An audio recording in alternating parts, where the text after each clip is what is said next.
एक बार की बात है, एक घना जंगल था जहाँ कई जीव जंतु रहते थे। उसी जंगल में एक छोटी सी चींटी रहती थी। एक दिन वह चींटी अपने खाने की तलाश में नदी के किनारे घूम रही थी। अचानक उसका पैर फिसल गया और वह पानी में गिर गई। चींटी को तैरना नहीं आता था और वह डूबने लगी। उसी समय एक कबूतर उसी नदी के पास एक पेड़ पर बैठा था। उसने चींटी को पानी में संघर्ष करते देखा और उसे बचाने की सोची। कबूतर ने अपनी चोंच से एक पत्ती तोड़ी और उसे पानी में गिरा दिया।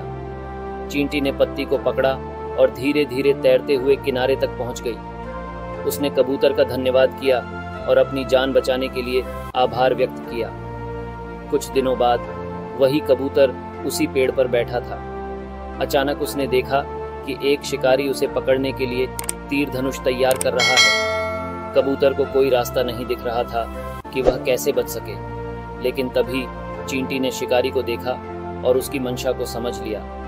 चींटी ने बिना समय गंवाए शिकारी की ओर दौड़ लगा दी और उसके पैर पर जोर से काट लिया। शिकारी दर्द से कराह उठा और उसका निशाना चूक गया। इस तरह कबूतर शिकारी के जाल से बच निकला। कबूतर ने चींटी का धन्यवाद किया और कहा, तुमने मेरी जान बचाकर मेरा कर्ज उतार दिया। चींटी ने मुस्कुराते हुए कहा, दोस्ती में कोई कर्ज नहीं होता। यह हमारी जिम्मेदारी है कि हम एक दूसरे की मदद करें। इस तरह कबूतर और चींटी की दोस्ती और भी मजबूत हो गई और वे दोनों खुशी खुशी जंगल में रहने लगे। इस कहानी से हमें यह शिक्षा मिलती है कि सच्ची मित्रता में हमेशा एक दूसरे की मदद करना चाहिए, चाहे वह मदद कितनी भी छोटी क्यों ना हो। एक बार की बात है,